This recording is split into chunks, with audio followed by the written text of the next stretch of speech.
Good evening, this is the Oscar Expert here with Brother Bro, and it's time to predict the rest of the Oscar categories. We already did Picture, we already did the acting categories. Director, Scorsese, #1 for Killers of the Flower Moon. You know, maybe Celine's Song can win if Past Lives wins, but, you know, I think there's definitely a case for Scorsese. He's getting very late into his career. And he's only won once. Denis Villeneuve, Dune Part 2, I mean, that's like a big technical achievement movie. It would be weird if they just snubbed him again when he's expected to get nominated again. That would be the same thing. I feel like the reservations they had about nominating him probably came from because it was a Part 1. You could plug any reason you want in there. They do that shit. Well, they're gonna nominate him for this one. I'm just saying. I don't know how to feel about it yet, but I think they're gonna. I'm sure it'll get hype for it. I'm sure most places will nominate him. Then we got Nolan for Oppenheimer, just because that seems fine, and then Jonathan Glazer for The Zone of Interest because we have to pick a Cannes nominee. Scorsese doesn't really count. That's not a competition movie. This is it. This is totally it. It feels like the auteur. Like pick. Even if it's Another Round or Cold War, like, I still think it's it, even if it doesn't get Best Picture, just because Glazer has the reputation that you need to get into the category. And from what you've said, it sounds like he's doing something that no one else is doing. It's one of the great cinematic achievements of the year. Well, it could be like when David Lynch got nominated for Mulholland Drive. David Lynch has been nominated for only director twice. You put Emerald Fennell over Gerwig? I don't know about that. Yeah, I feel like Saltburn is more likely to be a top 5. Barbie is more likely to be like a lower tier Best Picture nominee. Barbie's also just very like commercial looking. Emerald Fennell, I mean, she got nominated before and people say it's a step up like crafts wise from her last movie. So Lanthimos, I mean, oh my god, clearly that movie gets Picture. He's gonna get director again. Well, not if Poor Things is like bottom tier though. I mean, look at it. I mean, it could be like how Nightmare Alley got text and Picture, okay, but not director. I guess. Anatomy of a Fall. Justine Triet does not have like a catalog of films behind her that have been as acclaimed as this one. This is her most acclaimed movie by like a decent amount if you look on like Letterboxd and stuff. And usually when you get into Best Director, especially when you're like that international pick, you want to have some good stuff behind you. Like Hamaguchi Hustlin' for sure had that. I mean, we even saw that just because you're international, like with All Quiet on the Western Front, doesn't necessarily mean they go for you. That was exactly the lesson we learned with that. I mean, Anatomy of a Fall, it's well directed, but I don't think it's like insane. Yeah, visually, I feel like it's more of a writing and acting movie. I mean, the theme with the director's branch is they go for established auteurs. Those have often been the international movies, but it's not always the case. The Color Purple, I put that at 10. We lost confidence in like director for it. Oh, I yeah. think. Director, screenplay, meh. Editing, I don't think The Color Purple is going to get director anymore after watching the trailer. I just don't think it's the branch's thing. Even if it gets DGA, I'm not going to think it's going to get director. Because Glazer's going to sneak in and take the spot from somebody. Glazer's going to sneak in. Well, he might even get DGA. I'm curious Glazer? That'd be kind of nuts. No, I know, but I'm kind of curious if maybe that movie just happens everywhere. Yeah, maybe. I don't know. Todd Haynes for May December is interestingly possible, I think, especially with Netflix behind it. Maybe they will actually recognize him for it. It's pretty goddamn interesting in terms of the style. I think Spider-Verse, at some point, the conversation around whether or not this should get director is going to amp up. I feel like it's kind of hard because it has 3 directors and they weren't the directors on the first movie. And then also you have like Phil Lord and Chris Miller who were producers on the first movie, writers on this one. Like, it's such a team of people behind it. It's such a team, but I wouldn't be opposed to it. Like, the film was very well directed. I don't know how you could say anything otherwise. I actually think Spider-Verse is interesting because it goes against a little bit of how we think about people's roles in films. Like, if animators have all this independence, which it seems like they were given during this movie, then what is like production design, what is cinematography, and what is direction? Like, it gets tossed around between like a whole team. Nuri Bilge Ceylan for About Dry Grasses. You know, he's still on here as like a wish list, but that movie didn't, quite take off in the way I wish it did at Cannes, even though it is one of my favorites from there. Original screenplay, I Past Lives at #1. And, this might be a thing that gets overtaken by like a more crowd-pleasing movie that just becomes a bigger Best Picture contender. Maybe Past Lives actually isn't a contention to win movie. But I think it's been doing pretty well. Like, people who see the movie really like it. And I think the screenplay is like clearly the standout element of the movie. Well, the movie's about a writer, and the movie's kind of about her, so Yeah. there you go. I think it's gonna go all the way unless we have like a random contender come out and win Best Picture. Past lives, it's got the writer-director checkbox going for it. It's also probably the most likely award that it can win if they want to Yeah. give it something. And I think it'll probably win a lot of critics awards. I have Air in at number 4 because I'm sort of running out of movies that I think are definitely in Best Picture here. The writing was pretty good. That was definitely always a standout element for people. I think it might help if like Ben Affleck was a writer on it. Right now it's just like some guy. Air's sort of funny, and I think that's like the only exceptional thing it has going for it. Big time monologue, right? Big time That's monologue. true. Yeah, I think Air was like a well-written movie overall. That's true. But, if it doesn't get into Best Picture and people aren't like ringing the bell about it, I don't know. Maybe May December is a likelier bet. I have Anatomy of a Fall at 5. I think this would be a great nomination, and it is a courtroom drama in a way, and it's kind of a mystery movie, kind of. It has very strong dialogue, very strong writing overall, and, Sandra Hüller is probably going to get a Best Actress nomination. However, when I look at this, and I see that I have Anatomy of a Fall and Screenplay, and I have Sandra Hüller, one of the top Best Actress contenders, I'm kind of like, is it foolish that I don't have it in picture? But that's where I'm at right now. May, December. I think maybe this can squeeze into Screenplay, even if it's not in Best Picture, but I think most likely this would probably drop. They don't usually go for stuff that's a little bit weird in Screenplay. Like, a lot of times people think that they're going to go for the I'm thinking of ending things or the white noise. I don't know if I compare it to that, but... And then you have Maestro, Drive Away Dolls. That could be interesting. You just don't say anything about Ethan Coen. Maestro. There's nothing to say about it. We already said stuff about Maestro. If we don't have it in picture, I'm not going to have it in here. I think Drive Away Dolls is interesting because the Oscars unexpectedly nominated Ballad of Buster Scruggs, a Coen Brothers script, out of fucking nowhere. Well, usually like, they no don't. one Usually else they don't nominated go that. for like their burn after reading type comedies, though. I think Bob Marley One Love is like the last movie on this list that I think could genuinely like pop up, because if it becomes a Best Picture contender, it's going to get Best Screenplay hype. I do not really think Asteroid City is going to happen. In fact, the movie is not hitting that hard with audiences. It has a rotten audience score on Rotten Tomatoes, and it's and even though it's a Wes Anderson movie, it's not surprising because it's kind of weird and it will lose people. Some people really love it, but for even many Wes Anderson fans, it will isolate. Problem East is interesting. That looks like a really original concept. And I'm very excited to see it. It's actually coming out in like a month. All right, adapted screenplay. I do have Killers of the Flower Moon. I guess it doesn't have to win this if it's going to win Best Picture, but Martin Scorsese is a writer. It's probably going to be like a really, really big contender. Or is it The Fabelmans? Yeah, well, something else could come out and beat it, but I don't think Barbie is going to be a top contender. I think that would prevent. I think that will prevent it from winning screenplay, even though it would be a fantastic double dipper to be able to give Greta Gerwig and Noah Baumbach an Oscar for it. Maybe I'll change my mind when I see the movie. Oppenheimer, I feel like Nolan's not going to win a screenplay Oscar. It'll definitely get nominated if it's in picture. But I feel like with Killers of the Flower Moon, it feels like Power of the Dog even, I'm like, that's why I'm still tempted to keep Barbie at the top. Dune Part 2. Spider-Verse, do I really believe in it? Because I think Zone of Interest, even though Zone of Interest feels much more like a directing feat, I feel like if it happens to get firmly into Best Picture, they might just throw it in screenplay. People are kind of interested in like how it was adapted,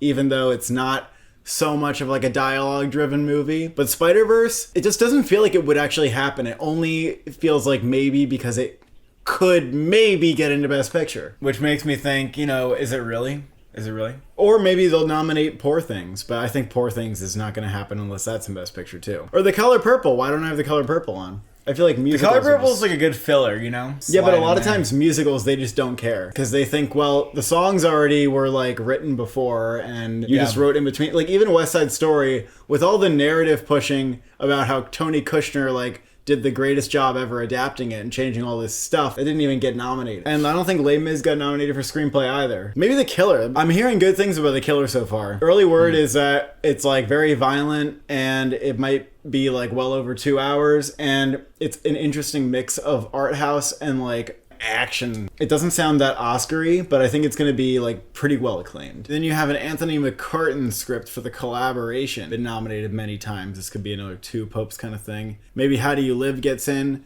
The Nickel Boys, that surely has, a very well-known book that it is adapted from. Freud's Last Session is also The Collaboration-esque. Cinematography, Dune Part 2 at number 1. I will say again, I will remind people, Cinematography is a category where you want to be a genre film. This and score are categories where you want to be a genre film. So don't put Killers of the Flower Moon at number 1. It doesn't make sense. That movie's not going to win cinematography. They'll probably nominate it. Oppenheimer, even though it may have, a sense of spectacle as a Nolan movie, and it does have black and white scenes, that's probably not going to win. I think with Oppenheimer, and this will be the same for sound too, the nuke scene might be exceptional in terms of text. But the nuke scene is not the whole movie. Probably 2.5 fucking hours of it or more is going to be men in suits talking about bombs. So, are you going to give that cinematography? It'd be kind of rare. It'd be a very rare Oscar win. That's why Dune feels like it's clearly the one that stands out. We have a trailer for Dune Part 2, and it looks possibly more beautiful than the first did. The color purple looks like it could just default get in. I mean, it looks like it has lots of visually dazzling shots. Yeah. But I'm not convinced. I think it looks it's possible a little that sunny and generic. It might be a thing that the Oscars snub. I could see that too. Maybe it gets ASC and the Oscars are just meh. Honestly, maybe The Killer gets cinematography. There are a lot of other maybes here as well. Saltburn is a maybe. That is being done by Linus Sandgren, and early word is that the cinematography is very good. Poor Things looks stunning. I'm literally, when I watch that, I'm like, how can that not get nominated? How does it not, even if it if it sucked, I would understand, but what if it's good, but the Oscars are just a little afraid of it? Well, that's the answer. Even then, it wouldn't get nominated though. No, it still could. It's something. It could be one of those things where they just can't. Because the resist. cinematography is weird. The cinematography is hyper wide angles, like fisheyes. The colors look wonderful. The sets, the world, but it's not a traditionally beautiful movie. Oh, it is. No, oh my god, no. Oh no, it's actually not. Oh my god, have you seen? Oh no, it's actually not. It's we're gonna have to watch the trailer. The warped angles. This isn't like a Roger Deakins movie, which is classically beautiful and portrait-like. I'm gonna have to watch the trailer with you. Yeah, I know they paint the sky. I know what you're gonna show me. First of all, there's black and white scenes. I don't know if you remember that. It's like a Wes Anderson movie. If they don't like the movie, they're not gonna nominate it for cinematography, even if it's great cinematography. All right, well maybe you convince me that something else. Maestro is gonna be half in black and white, half in color. Even if it's not in picture, that could still pick up a cinematography nomination. And they've nominated Matthew Libatique twice before. It's also 4x3. Well, I guess Saltburn's an okay option, but I would be tempted to go for The Killer because I think that might be very stylized. The Zone of Interest. It is Lucas Zoll who's been nominated twice, and every time he's been nominated, it was for a black and white movie, but it was for an international movie. He's a name they're looking out for. Here's the other thing that I like about Zone of Interest for cinematography. If there's one branch that might like that movie, in the text, it's probably them. They're a little bit more director's branch akin. They nominated Bardo too. But here's the thing. Put that in there. The Zone of Interest, not the kind of thing that you would normally see in cinematography. A lot of the shots look very sterile and sharp and digital, and it's not people running their hands through weeds of grass. And most of the camera movements are just very static, or they're the smoothest dollies you've ever seen. And even the whole approach to the movie, where they just put 10 cameras around the house and left set and had the actors walk around and do their thing, even that is weird. Usually cinematography is just which one has the prettiest colors and the most beautiful camera movements. Yeah. So and it's not quite that. I'm gonna throw it in anyway. I'm gonna throw it in right now. I was thinking if you want to go with the most beautiful whatever, then you should just do Maestro. I also think El Conde has a decent shot if that's in black and white, I suppose. Editing, I'm kind of defaulting to Dune Part 2 and waiting to see if anything else can challenge it or show that it has a million cuts per minute, Everything Everywhere All at Once. Dune is a vehicle movie. It counts as a Top Gun because it's got worms that you ride, so that's sound. I mean, and it's helicopters. That's editing. Oh, we also have to acknowledge that sound and editing go together. So whatever we're gonna predict for editing is gonna get nominated for sound. Well, not last except year. For Everything Everywhere All at Once. So that was one exception, which to remind people, just because there is an exception doesn't mean it's broken forever. It's still probably going to happen next year, probably. Oppenheimer's a pretty good bet for an editing sound combo. Killers of the Flower Moon is going to get into every single tech. I have Saltburn just because I think it might, some people threw out the word thriller, and Promising Young Woman got editing. I feel like that is a tech that it could get. I feel like I would throw in Past Lives for now. The editing's good, but it is very deliberate, and it is not, and it's slow. I was going to say, didn't Manchester by the Sea get editing? And no, it did not, actually. I don't know they went with the thriller, Hell or High Water. Or The Holdovers just seems like Banshees of Inisherin or like I didn't even Green realize Book you or had that in there. yeah, because it's gonna be like the big TIFF movie that just gets editing. They actually didn't nominate Sideways or Nebraska, but they did nominate The Descendants for editing. But I feel like The Holdovers is gonna be a little bit different than other Alexander Payne movies. I think that it's gonna be more audience friendly.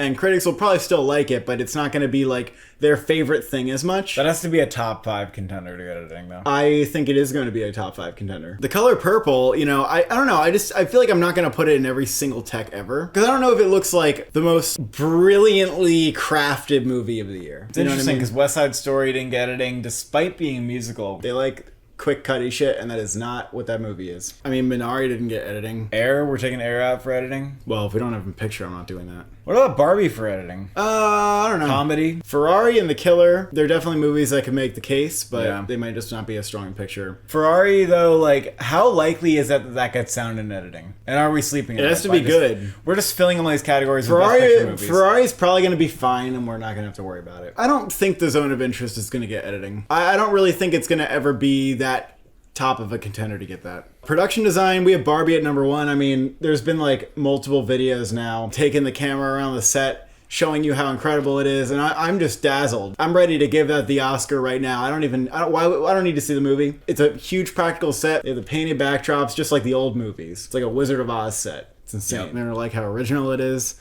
They're gonna like how practical it is. Dune Part 2, the first one won production design. Not really a surprise that kind of movie can win. Killers is gonna get nominated. Oppenheimer, Tenet got production design. So that's gonna happen easily. They built that entire city. And The Color Purple, once again, I'm stuck with this 5. I'm stuck with this 5 because The Color Purple, now that the trailer's out, it's like, yeah. When I watch the trailer for Poor Things, I'm like, Jesus, how do you not nominate that? And then the answer is that you look at the top 5 and you say, well, these are the safer movies. These are the safer picks. Poor Things is some German expressionism shit. Wild Terry Gilliam shit. But maybe one of these other movies will get kicked out for it. The Zone of Interest, that's like The Father, Parasite-esque nomination. Like if you wanted to do like a weird thing. I don't know if they built the house, but they built the garden. I mean, it's a period movie too. So they have all like the furniture and shit, but it's very unglamorous. But it's brilliantly unglamorous, which is why there's an interesting narrative. Every craft in the movie is highly, highly interesting to talk about, which is why if they really like the movie, they might be paying attention to that shit. You have Wonka, which might be a tech player, and Asteroid City's not going to happen. It wouldn't be undeserving, but that movie's just going to get French dispatched. Costumes, Barbie. I actually think this feels locked up. Is that crazy? What else could win? I think Killers of the Flower Moon could win. If it wins any tech, maybe it's that one. But probably Barbie, honestly. Like if we're thinking about it, we're thinking about, what feels fresher and more creative. The other thing you have to consider though is what if Barbie's like disappointing? It would have to be not winning production design and The Great Gatsby could win production design. Great Gatsby still while being disappointing. Yeah. Can Barbie do the same thing? If it gets the Babylon treatment, let's put it that way. If it's like really not liked, then I would probably put Killers maybe at number 1, or I don't know. We'll see what Color Purple can do. Should I have Poor Things or Wonka at number 5? How much do you think Wonka could be that like Alice in Wonderland big costume achievement? Well, you know what? 2005 Wonka only got costumes. I don't think that Wonka's going to get multiple techs. I think it's going to get 1, if not 2 nominations at best. Wonka's going to be like a big, colorful extravaganza.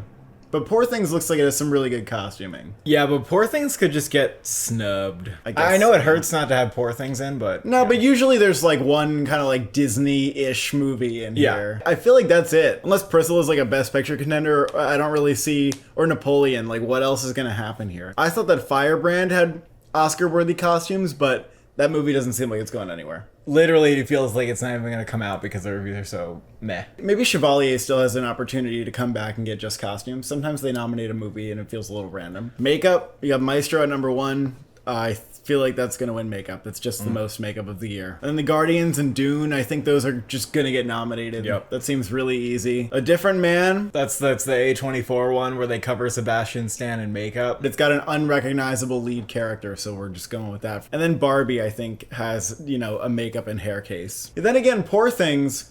You look at Willem Dafoe. He does have a lot going on that makes me think, Poor Things in Best Picture, Poor Things could get makeup.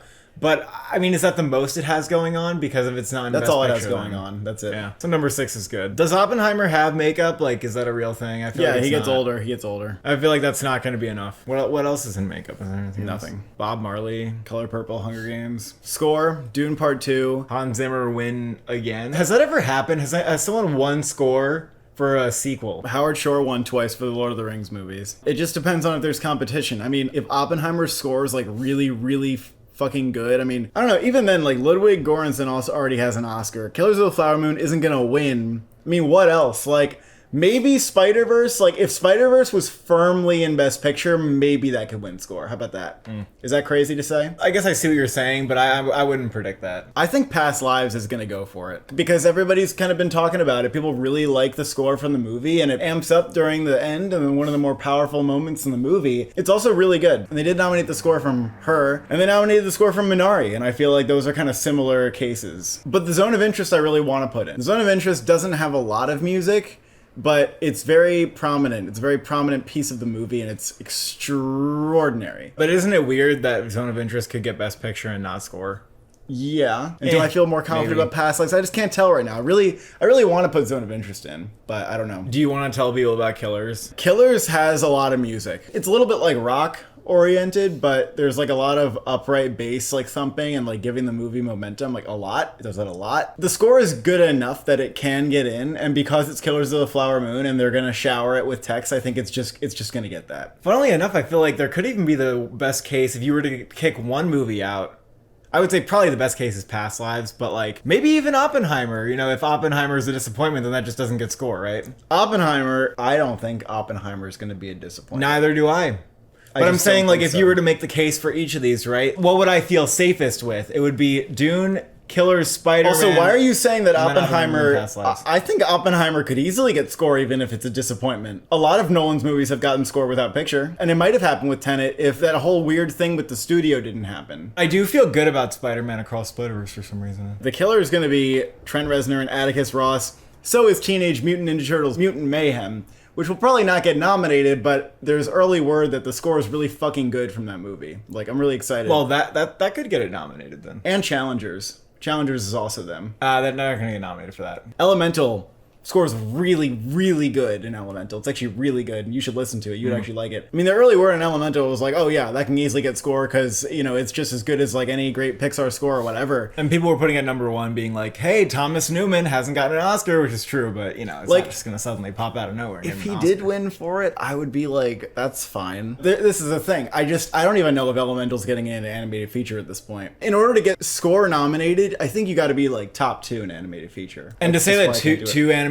films are going to get score is kind of insane. I don't think that's ever happened. Actually, Fantastic Mr. Fox and Up in Yeah. 2009. My God, in 1998, A Bug's Life, Mulan, and Princess Egypt got nominated for score in the same year. That is crazy. Okay, so it's only happened twice where there's been overlap. But, you know, that's fine enough for me to be like, okay, maybe it could happen. And this year, we have a ton of great animated films. So maybe like Ninja Turtles or Elemental could squeeze in. I don't know. And How Do You Live is even like a kind of a long shot, Oh, probably. that's not a long shot. It's a long shot.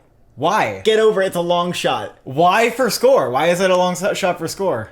Because they've never nominated a Miyazaki movie for score. But we know who Joe Hisaishi is. Everybody knows who that is. That's not true. You might be surprised how little they've been exposed I mean, to we'll things. see. We'll see. I just think it's possible. I don't think it's like a crazy. No.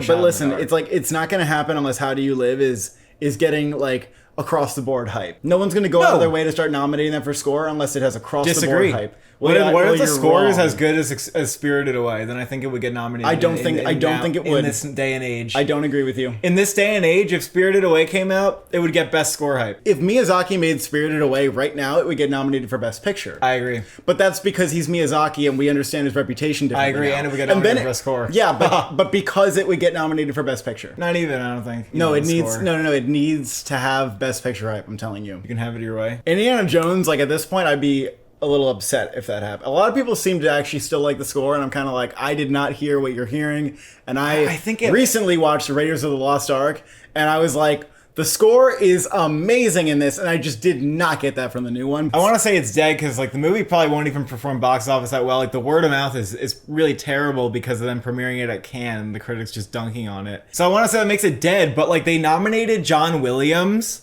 for the latest Star Wars movie, which was considered the worst of the recent movies. That's right. And that was insane. That's right. And they do stuff like nominating Roger Deakins for Empire of Light. They will do stuff like that. Poor Things, that's an original score, actually. And Lanthimos doesn't always do a ton of original score work, but here it might be different. Did you know that the composer is like a complete, like, nobody? He's never done any television or film score ever. And I don't think that's a bad thing, I'm just saying. I don't think it means anything about the score. If he created that score in the trailer, it sounds fucking awesome. All right, sound. Again, Dune is number 1. Oppenheimer is probably number 2. Yeah. The bomb scene is going to be spectacular. Yeah, But- I think there's going to be some great sound work there. But I don't see where else in the film that sound work might be. I think Dune's just doing much more of what you need to do to win. Yeah, the sound Dune category. I think is like going to win again. Because the sound was insane in the last film. And then you have The Color Purple, which I have on just because it's a musical and Best Picture. And Fair enough. then there's Ferrari, which is a vroom vroom racing movie. Yeah. If the movie's all right, then I'm not sure. If the movie's all right, then I can remove it and be fine. Spider-Verse is possible, but Spider-Verse also has problems with the sound mixing that everybody knows about now. I don't know if I want to put it in here because it could be the case where, like, if this movie gets so much hype that it's like a lock and it's like number 3, 4, or 5 to get nominated for Best Picture, I could see them going gung-ho and just nominating it everywhere they possibly can. But I don't really think sound is like its category. The score is much more prominent than sound, and it often takes over for where sound would be. The mixing doesn't help. I mean, I don't know. I don't think it was necessarily like the sound people's fault. It could have been like an export issue, but that still matters. And so I don't know if it gets sound. I just don't know. What about the fact that Joker got 2 sound nominations? What do you think about that? That made sense though. I was noticing the sound in that movie and I thought it was good. What do you think about the fact that Spider-Verse might just get nominated because it is a comic book movie and an action movie in Best Picture? When you're an animated movie or you're a comic book film and you're in Best Picture, you always get sound. Like, always. I could see how it might not, but I think it's fair to be like, yeah, that's a movie that gets nominated for sound. You know what? Maybe Killers of the Flower Moon. Just because. Like, The Irishman got sound. They might just go for it, like The Power of the Dog, how that got sound too. The other possibility that I'm considering is The Zone of Interest. You can't watch that movie and not think about the sound design, and that might be enough to get it in. What about The Killer? I mean, I could see that movie coming out and people being like, the sound was incredible, but if it doesn't get Best Picture, the sound can be as incredible as it wants to be, and then it can just not happen. That's Is right. that what you're thinking? That's right. You know, I know there's a motorcycle. I know he assassinates. There could be guns. There could be driving, and those are good things for sound. Yeah. And also the sound mixing and the music is always I mean, excellent. there's in probably feature going to be films. as much sound as like The Girl with the Dragon Tattoo, which got sound nominated. Well, that's pretty good, isn't it? Ferrari's going to be like a fall fest movie, so we can keep that in, I guess. Now, I think some people are going to be wanting you to put Mission Impossible in. What do you have to say about that? Fuck no. People tried to do that with the last Mission Impossible movies. Like, everybody always tries to go and they go, oh, I don't know who number 5 is on sound on Gold Derby anymore. Oh, I know, Mission Impossible. Never ever. Never ever. And also, we have reactions now. It's not the number 1 movie in the franchise. It's going to get like a 3.7 on Letterboxd. Well, that's a nail in the coffin for it getting a sound nomination, which no other Mission film has done. Yeah, and John Wick's not going to do it. Visual effects, Dune is obviously winning. This is obvious. You got Guardians 3, just because they've nominated the other 2, and everybody likes the third one. And people say the visual effects are actually decent. It's actually pretty rare. And it doesn't seem like it's getting trashed for the visual effects. When's the last time a superhero movie wasn't trashed for the visual effects? The creator, I mean, that looks like a no-brainer. I said before the trailer dropped, we got to watch out for this one. And then the trailer drops, and there are still people who just are blanking on this in visual effect. Like, this is easily happening. You just said Ex Machina. People have little, like, mechanical shit going on in the back of their heads. Yeah, it's very integrated into the characters, into the story. Just the fact that it's ambitious sci-fi and it looks like it has a goddamn budget on it. There's no reason why this wouldn't get in, I think. Yeah, and early reactions, people say it's really good. They're really excited about it. And then I have Spider-Verse. I feel good about this because it's an achievement in visual something or just stuff in general. So I feel like it could generate passion for visual effects because it's visually fucking stunning. Like, you're not gonna nominate a Spider-Verse film for any visual craft, but you want to put it in Best Picture. I would have a hard time even maybe seeing that, actually. You go on IMDb, you go to visual effects by, you have hundreds of names. Hundreds of names. If you go to other animated films, they're not even this much. There are visual effects on Spider-Verse. There are lots. What the? How they're used? Of course there are, though. Like, animated films are visual effects. Yeah, but how much of that is what the visual effects artists are doing and how much of that is what the animators are doing. Those are two I don't different, fucking those are different know, people. but That's the thing though. They're gonna have to make the case for it. But there might be a perception that, oh, that's just animation. That's not visual effects. With Spider-Verse, I think if they get the opportunity to showcase what they've done, I think it can work. And I think people are going to be open to that because people are interested in the craft of the movie overall. Soul got on the short list and might have been pretty close to getting a visual effects nomination recently. But this would still be the first animated film that's not a stop motion. And stop motion is shot with a camera, and then they so it makes a little bit more sense in people's minds. When you do consider that, like, the first half of the year is over, there are only 2 movies that have, like, full-blown universal acclaim, and it's Past Lives and Spider-Verse. Yeah. It's those 2. And those then are the like number 2. 3 would be Air. Like, if you're going to say what else could Yeah, get but I don't nominated. know if that's like full-blown. Air people's just favorite performed movie. super well at the HCAs, which was, expected, but still, getting lead actor, Yeah. director, like, people are excited about Air enough. And then number 5 in visual effects, I'm not doing Oppenheimer because there are no visual effects. There are probably a very small Right. amount, okay? I'm not going to say there are none. Nolan was like, can we nuke in camera? And they were like, well, we can't use a nuke, but we can do something else. And no one knows what else they did, okay? They didn't blow up a nuke, that's just a rumor. But they did do whatever they're portraying as the nuke in camera. You want to see something fun? Here's the visual effects team for Oppenheimer. No scrolling required. This is like 15 people. Yeah. This is a fraternity of visual effects artists.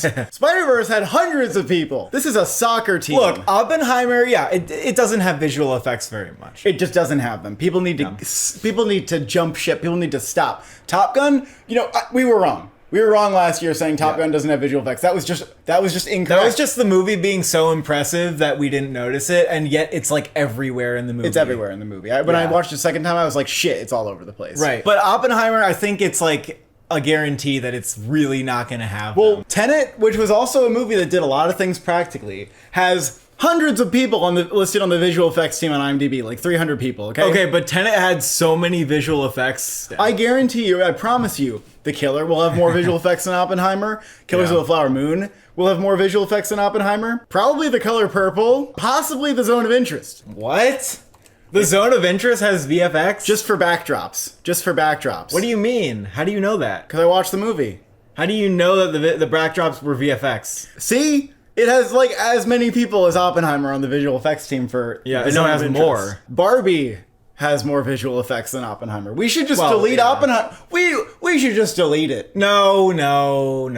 We don't know yet. We have to wait. I guarantee you the Critics' Choice are going to fucking nominate it anyway. I 'cause they agree. don't know what they're talking about. Sure. The Critics' Choice are just like making jokes of themselves. Not always, just from time to time they make real little jokes of themselves. Like when they nominated Tar for score. 12 Years a Slave for score. Yeah, 12 Years a Slave didn't have a score, and I regret being upset that snub happened when it happened, because now I know, and it doesn't have a score. I'm excited to see what Critics' Choice is going to nominate Spider-Verse for. Because the Oscars are like, what department, what did your department do exactly? Like, did they do this? Did they have this person? Like, did you do this? And the Critics' Choice are like, they're going to splatter Spider-Verse in, like, they could put it in cinematography, they could put it in production design. You don't even know what They're not going to do put it in everything. cinematography, but they might put it in production design. And Yeah. that wouldn't even make me hate them. I wouldn't even care, honestly, because Spider-Verse was good. Indiana Jones is also not going to get nominated. Now, there is some kind of impressive de-aging in it, and the visual effects aren't terrible, but it has a little bit of the problem that some of the other Disney franchise movies have. I think most people probably have this on, and they're going to take it down.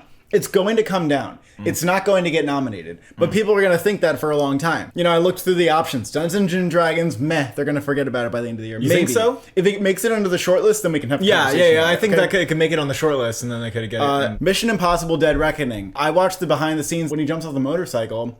They actually redid a lot of just the landscape and the ground. Oh, yeah. Just to make it look nicer. There's stuff on that movie. That's because he jumped off the motorcycle on a ramp, and they had to remove the ramp. Yeah, but it wasn't just the ramp. It was the river underneath. Oh, sure. But they do that. That's always. I know, but They're not going to nominate that movie for visual effects. they probably won't because the other movies don't get it. Spaceman might be interesting. That has a spider creature, and it's a space movie. That actually probably has enough visual effects to get nominated, if we're being honest. If critics like it, we don't know if they will. Maybe they will. Yeah. They could actually get in. I'm going to put that above Oppenheimer. I'm going to put it at 6. Because I literally just don't think Indiana Jones is having it. I have a suggestion for you. What about Extraction 2? Absolutely not. It's not happening. Why The absolutely movie's not getting not? shit. That's just a Netflix content movie. Yeah, content. Just call it content. I'm like honestly tempted to go watch the movie just to like veg out on like a screen and go be like, for it. like an immersive Call of Duty game. There are other myths that I wanted to spell here, like The Little Mermaid is not going to get nominated. John Wick's not going to get nominated. Myth. You think it's a myth? Wait, why do Maybe you it's a think case. Little Mermaid definitely couldn't get nominated? They 'Cause, don't like, care about that shit. They don't care about I think like, they probably Disney. don't care, but I wouldn't say it's definitely not going to get nominated. Because, like, honestly, it is kind of impressive. I mean, people don't like how the hair looks, but like doing I mean, the underwater whole shit- thing's underwater. Yeah, but doing underwater people shit's don't sort of love how it impressive. looks. They have been simping for Disney in the visual effects category lately. But what I want to do is this. I want to do Rebel Moon. Zack Snyder doesn't typically get his movies nominated for visual effects. But they're doing visual effects skies with like different moons. There are giant ships. Because it's creating a world too. That's very important. Yeah, he's trying to make his own Star Wars or his own or his Dune or his Lord of the Rings thing. I think this has got a big case for itself. I mean, better than anything else I can think of. So that's the 5. Animated feature, Spider-Verse clearly is going to win. How Do You Live would have to be the best movie ever. What if it got like a 94 on Metacritic and people said it's as good as Spirited Away? Like then would I still say that Across the Spider-Verse is winning? It'd be exciting if there was an actual race. It's done. It's over. Spider-Man's the achievement. And then we got Mutant Mayhem at number 3. That's going to happen. That looks really good. It looks legitimately very good. The animation and art style looks really cool and unique. And it looks like they made a funny and charming, heartfelt movie that is focused on the characters too. I actually think it's going to be really good. Wow, you'd give Teenage Mutant Ninja Turtles a 5 stars. It sounds like. 5 stars from me. I feel like Nimona though should be number 3 because we know that has great reviews. I am suspicious know. that that's going to go under the radar though. It doesn't seem like a lot of people Does it care. matter if they send it out at the end of the year for screeners and everybody who watches it goes, yeah, that's great? I don't think it I matters. mean, the Seabeast got in. So. I know. Yeah, but Teenage Mutant Ninja Turtles is going to be a big deal, and people are going to know it's good, and it's going to get a 90% on Rotten Tomatoes. Yeah, I mean, I think that and Nimona are really likely to get nominated. And then Chicken Run Dawn of the Nugget, I mean, they cannot resist these stop-motion movies a lot of the time. They nominated that Pirates movie from the studio. They nominated both Shaun the Sheep movies. And then this is a sequel to freaking Chicken Run. I think that this will happen, unless it's just not that good. And then, you know, we're leaving out Disney entirely in this category. Has that ever happened? It's bound to happen at some point because it's just what seems to be what's happening. I mean, with Wish, it especially feels like they're just telling the same story that they've already told. And I'm like, what is this? Like, what are they doing here? Is it really just a rehash and there's like nothing different about this movie? It's just a complete template of what a Disney princess movie is, except that they like half-assed a sort of like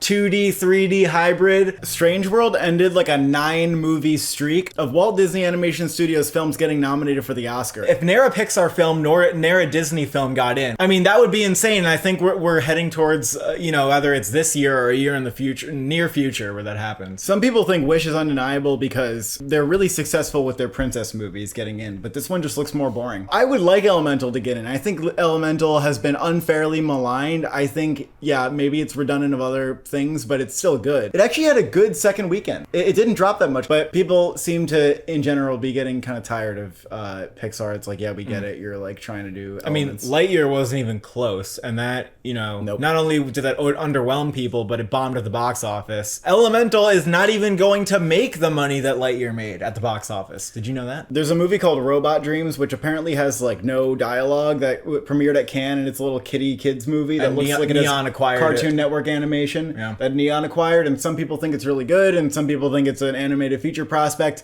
I didn't see it, but I think that it probably will go a little too under the radar and no one's going to care about it. And look at the top 7. I don't think you can beat that. I think Robot Dreams is something like a 3.8 on Letterboxd, maybe a 3.7. I even think this top 5 could all have above like a 3.7 or 3.8. Might be a really good lineup. Suzume probably won't get in. Then you have... And people really like Suzume. There's no room for the Mario movie at this point. There just isn't. Absolutely It's just not. happen. Absolutely not. It'd be a goddamn shame if it got in over other things. Documentary feature. There's not really any updates on this except for that 4 Daughters I have on here, which I had last time, but, you know, I have seen it now. It wasn't like incredible, but I think it might be one of those things that just can squeeze in. And it seems generally well liked too, so...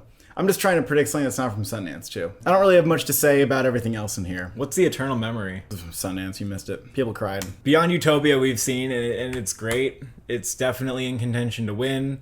And 20 Days of Mariupol, I also saw at Sundance, and people might nominate it because it's topical and it's shocking. It really, like, punches you in the gut. But it's one of, like, the most depressing and sickening movies I've seen, and I wouldn't be surprised if half the people watching it turned it off.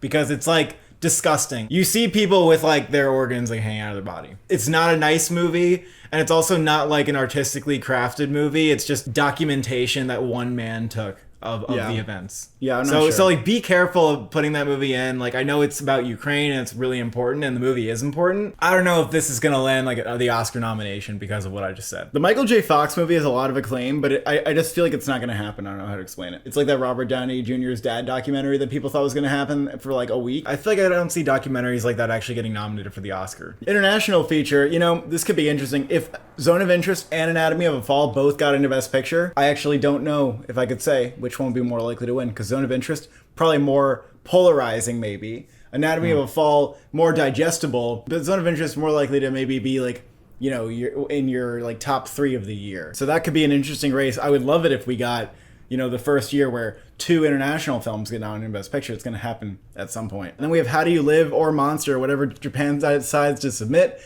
Japan's probably going to submit Monster. I feel like they're going to think, why would we submit an animated movie when we have like this acclaimed Koreeda film? Maybe. You know? And you think Monster would get in if it got submitted? Probably. El Conde from Pablo Larraín. You know, that seems like one of the more high-profile international films yet to come. And then Perfect Days. It's filmed in Japan, but it is by Wim Wenders, and it's a German production. That's also why the Zone of Interest is UK and not Poland. Perfect Days, I think, is plenty digestible. Maybe even has a little bit of a Best Actor contender on its hands. I think that fits the bill. I would love to see Perfect Days get nominated in the category. But your top 5 is pretty good here. Yeah, but the problem is that there's 4 Cannes movies. Usually only 2 get. 4 Daughters could get nominated because that director's last film got nominated for international feature, so they're definitely going to submit her again. La Chimera might happen, but I don't think it's like the most palatable movie for Academy voters. I just don't see it being like, I don't know. It'll probably be The Submission from Italy, though. Yeah, I feel like it'll get the Golden Globe nomination, but not the Oscar nomination. Does that make sense? About Dry Grasses, unfortunately, it's probably going to get submitted because they submit all of his movies and it's going to fail again. I don't really know what else. Like,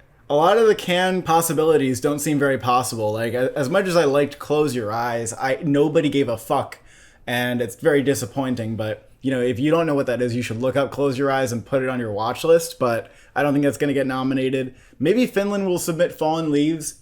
That director's never had a film nominated before, but this one's kind of charming. But I think for a lot of the other contenders, we're going to have to wait and see what comes out of the Fall Fest, if anything. Original song is completely unorganized shit show right now. Basically, Diane Warren... Does she have something this year? Oh, she has multiple things, buddy. Really? Number 1, she has 80 for Brady. If nothing else happened, she would get nominated for that shit. Number 2, there might be a documentary coming out about Diane Warren in which she has an original song. Oh, man. If that happens, she might fucking win finally. Yeah, she might win if that happens. Because she's going to talk about how she doesn't have an Oscar in the documentary because she loves talking about and also, like, what else could win original song? Like, exactly. I mean, Color Purple as a musical could have an original song, and that might make it the number 1, right? But Barbie has a lot of original songs. Does Spider-Verse have any? Spider-Verse also has a lot of original songs. Past Lives had an original song over the credits from Sharon Van Etten, who's kind of a well-known indie artist, but maybe not well-known enough. Probably not going to happen, though. I agree with you. The song from Wish will probably happen, even if Wish isn't an animated feature. It probably just will. That song's begging to get nominated for an Oscar. Something from Wonka. Wonka's going to have also a bunch of original songs. Barbie, though, it's like, are they going to try to, like, push the Dua Lipa one, or are they gonna submit, like, you know, I think Ryan Gosling's gonna have a ballad called like He's Just Ken or something like that. Maybe that will get submitted and win. I don't know what they're gonna do with that movie yet. Spider-Verse, like, I just don't think any of the songs stand out that much. Yeah. Nor have any of them charted the way that Sunflower did from the first one. So I'm not really sure that's gonna happen. And then you got Peaches from the Mario movie, which could get nominated just for fun, but they might just ignore that and say that's too goofy. And SAG Ensemble. The Color Purple, I still think has a shot to win. I mean, you look at the trailer, you look at like the amount of credits and the stacked cast. It's like, yeah, I always forget like how many. It's also like very possibly winning at least 1 acting prize. And probably getting nominated for 3. Killers of the Flower Moon, I think that will definitely get SAG Ensemble because outside of, you know, the big 3 performances, there are a lot of really good smaller performances in the movie. I think Barbie might get SAG Ensemble as long as the movie's in the Best Picture conversation. I think so. The Holdovers, I think, is going to get nominated. It just seems like the Belfast of this year. I don't know how to say it. it. It might get 2 acting nominations at the Oscars. And we know like family movies do very well with SAG Ensemble when it feels like the cast is a unit and they're all a family together. Well, they're not a family. They're like a found family. Yeah, that doesn't matter. It's the same thing to me. Maybe the cast isn't big enough. Actually, you know what I could see happening, though, is Saltburn. The description of that movie is that it centers around an aristocratic English family. Rosamund Pike, Jacob Elordi, Carey Mulligan, Barry Keoghan, Richard E. Grant. I'm kind of tempted to put Saltburn in. But you know what? Air still has a fits the great bill. ensemble. Air still fits the bill really well. It does. It fits the bill of ensemble film. There are like 6 really good performances in it, and it's fun. I think Air will maintain like just enough momentum that it can get in, even if it drops off for picture. I mean, if it got in for SAG Ensemble, it would be really close to a Best Picture nomination, and it'd probably get a PGA nomination too. And I think it might get close. I don't know. I don't think Oppenheimer's impossible, actually. It's got a big cast. No, though. It's just one man, and then everybody It's got else Robert is Downey little tiny Jr., ones. Matt Damon, Everyone's very tiny. even Albert Einstein. Past Lives is interesting because it feels like the kind of movie where that would get nominated. There's just not enough people in it. There's like 3 performances and not really anybody else. There's the 2 children in like the first chapter of the film. Yeah, if you but want. That's like if, I mean, and they would be, I think, listed. You know, I think they would They be. might be and they might not be. But I don't think that's enough. I mean, most of the film is just the 3 of them. And, you know, in the past few years, we've had a good streak with, like, SAG Ensemble predicting the outcome for Best Picture. And, you know, it seems like this year it might not. It's not been a straight streak. I mean, Nomadland did not win Yeah. SAG Ensemble, and it's not going to happen every year. Usually it only happens like 50% of the time. It's just been Yeah. the last 4 years it's been a very prominent predictor. I think Dune has a shot still. I feel like people cared a lot about the casting choices and stuff lately. Are there any other like family movies in here? I mean, Next Goal Wins is kind of a SAG Ensemble-y movie, but we'll see if that's actually like good or lives up to the hype at TIFF. Rustin's very ensemble-y too, but there's been kind of low buzz on it for some reason. Poor Things is a good cast, but